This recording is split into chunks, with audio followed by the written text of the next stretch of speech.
ding wat u ziet, dat is een berimbau. Max Cavalera.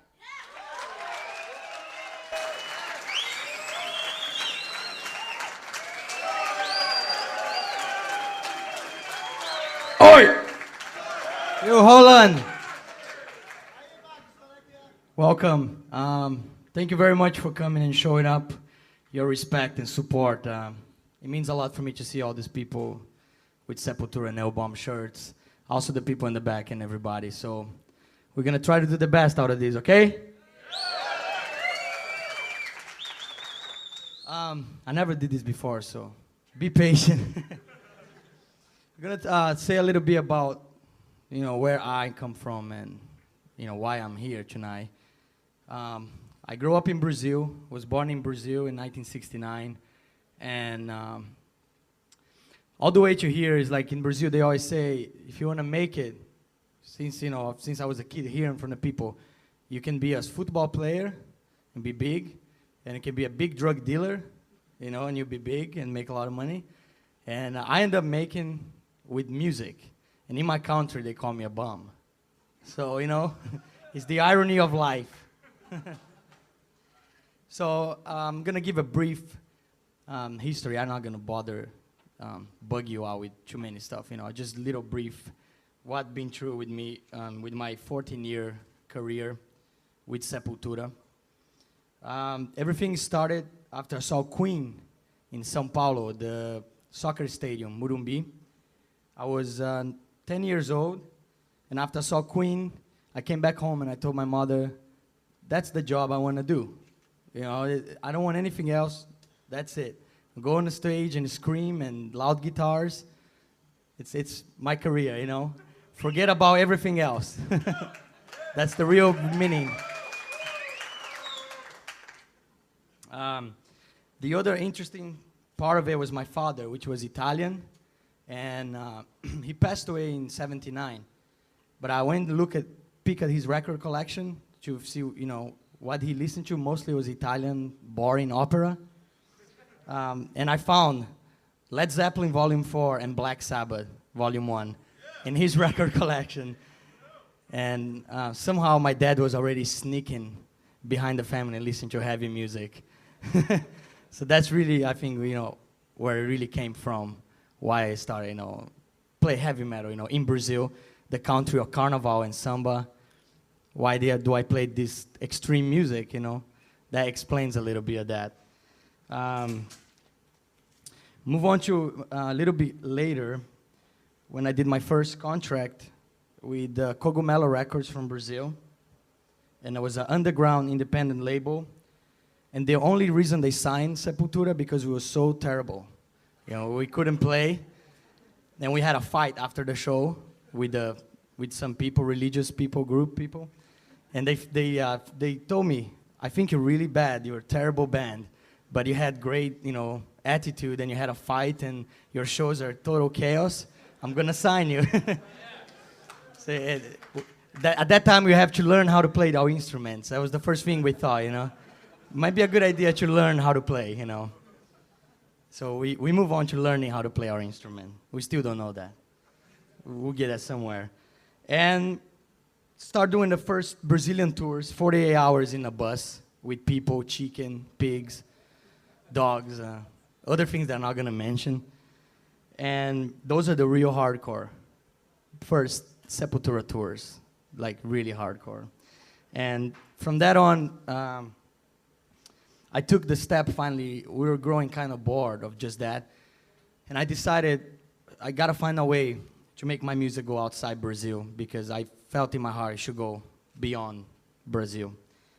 And I got a free ticket from a friend in extinct Pan Am Airlines. And the way to do that, that's a funny story. The only way for me to get this ticket, I had to dress with a tie and really nice, like executive, put Vaseline in my hair, and look like a normal person. And act like one, too. So I did that, it's the only way to go to America. Didn't have no money. It was only 2 days. I got in the airport, and the people that picked me up, they were all hard rock fans, Monty Connor from Roadrunner. And they look at me, they totally start laughing, I have a tie, and it's like, this is Max Cavalera. And he took me around, then with Borivoy, around New York. I put, at that time, Schizophrenia was Sepultura's record. I left on 10 record labels, and 2 days after flew back to Brazil. And I have no idea, like, really no hope that nothing's gonna happen. I came back and told them, you know, the albums are there, maybe something happened. And 2 months after that, we got a phone call from Roadrunner, and they wanted to sign the band. And all I can remember is everybody was jumping like this high, you know, and we couldn't believe it. It was one of those moments in life that you go on forever. I'm always gonna remember that. And really, you know, Roadrunner gave us the first break outside Brazil. We started doing our tours. Some of you people might remember the Beneath the Remains tour. I don't know, some of the hardcore fans. And one cool thing about that tour, we were touring in Sodom from Germany, and they didn't really like us too much. And we're starting to get better every day because we're really hungry to play. And they start cutting our sound and cutting our lights and just fucking with us every night. So I decided to fuck back with them. And the way I did that is I decided to stop taking shower and only wear the same clothes all the way to the end of the tour. That lasted for 3 weeks. They wanted to kill me in the end of the tour, you know. They hate me. But that was my way to protest against what they were doing to us. When I came back home for the first time, somehow Brazilian media heard about that story, and I got called on the biggest Brazilian television to talk about my 3-week non-shower experience. And that was the first time my mother got to see me on Brazilian television. It was embarrassing. Anyway, we move on from that to the first, you know, shows. And when I met Gloria in New York in 1990, we opened up for King Diamond, and it was a great show. It was a sold out, 3,000 people. And first time we met Gloria, she told right away to the whole band, "I want this band. I want to work with you because there's something about Sepultura that I don't know. I can't explain, but I really want." And she worked with us for 1 year without contract and without getting paid. And she, from that moment on, I knew we were safe and we had a person that was looking after our art for the first time. Because before that, everybody just really kind of fucked with us and stole and didn't care, you know. At that moment, we knew we had somebody, and she stayed all the way until now, you know, until my split with Sepultura. So I would like, from my heart, for people to give like a respect applaud to Gloria and to everything, the work that she did to Sepultura for all this time. You know, I would really appreciate that.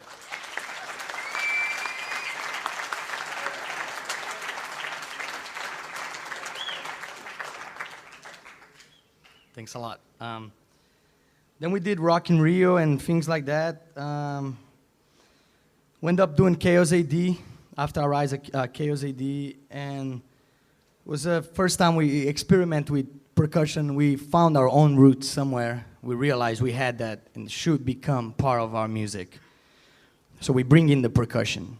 Percussion was finally part of Sepultura. We found ourselves.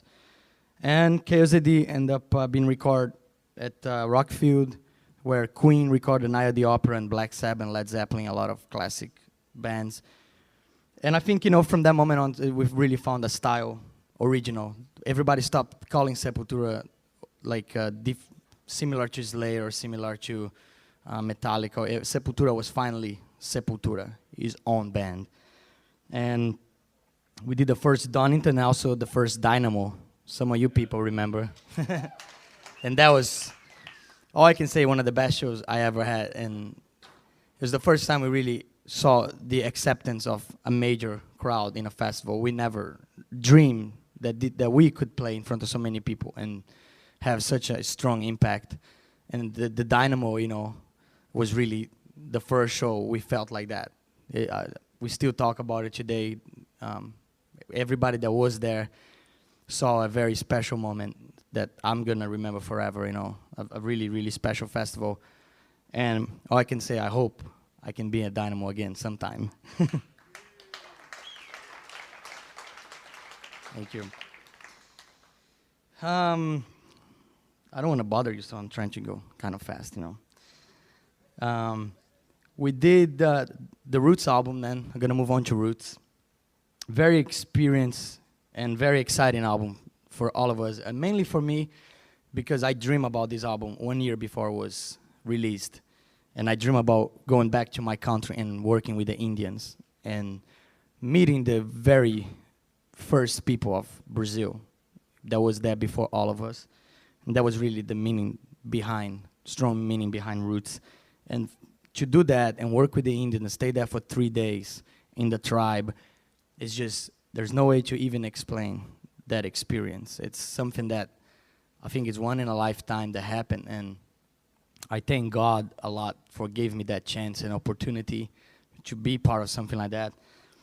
And I think also it was good because it brought out in a lot of the youth the meaning about preserving the culture, which is very forgotten today by the media, by MTV. Really, it became like fast food music. It was very refreshing for me to have an album that was talking about Indians in a world that didn't care about that shit anymore.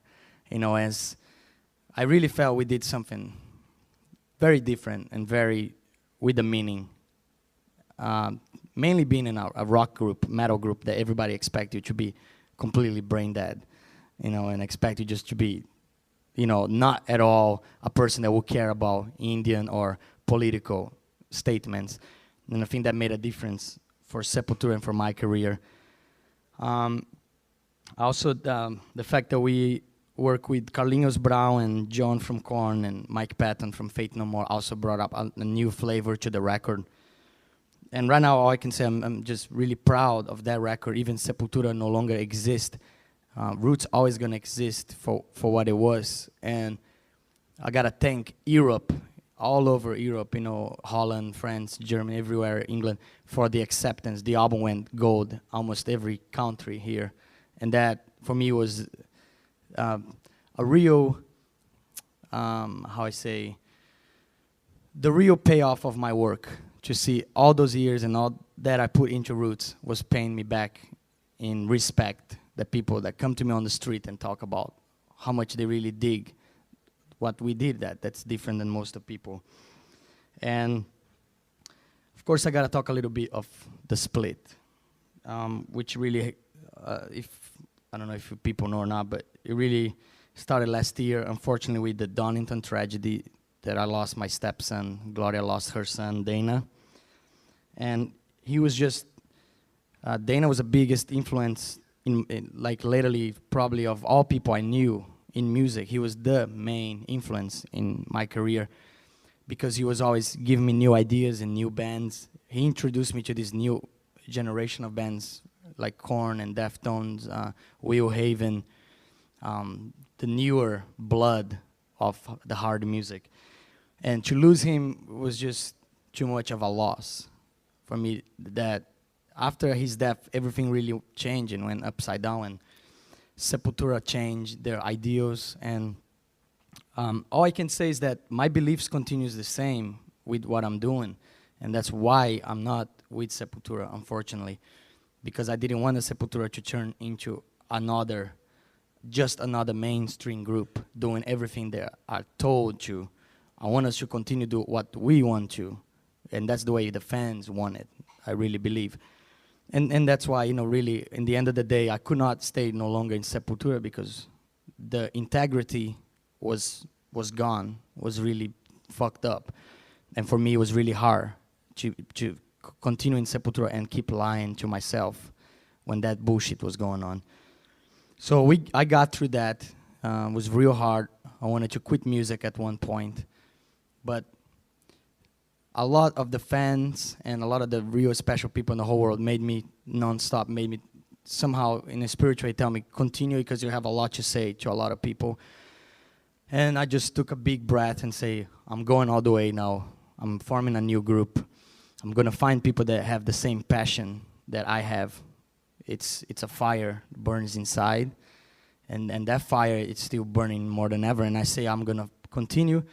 Right now, I believe I found these people, and I hope next year to be active again just as I was with Sepultura. And all I can say about my music, if somebody asks me how it's gonna be, I say it's gonna be everything from the heart, and that's the best way I can describe. You know, it's more important that it's from the heart than if it's reggae, metal, or samba, or whatever the fuck. It's from the heart, and that's how I describe.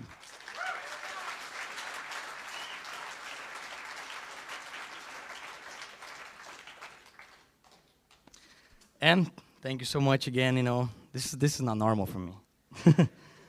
So I'm gonna talk a bit about the future. We're moving on. October, I'm gonna enter the studio. I'm gonna do the album with Ross Robinson that did Roots. Andy Wallace is gonna mix.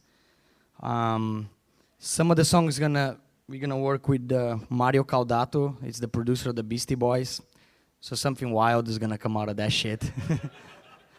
Which is like always trying to come up with something wicked and trippy in the end of the day.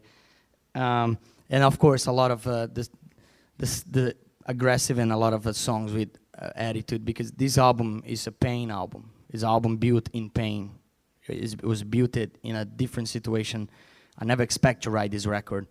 So I think when people read the lyrics and hear the music, it's gonna be better than any interview or any spoken word I can ever do in a million years.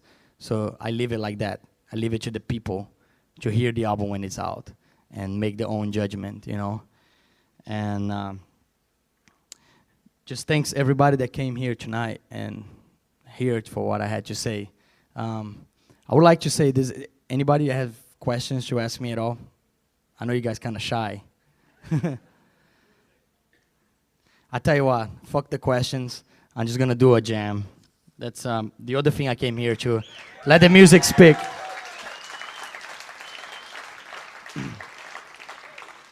This jam, I just met two friends of mine. Thank you. It's Larry and Astro, and they were supposed to perform, but it got canceled, but they're gonna perform with me. So feel free to fuck shit up, you know, it's another jam.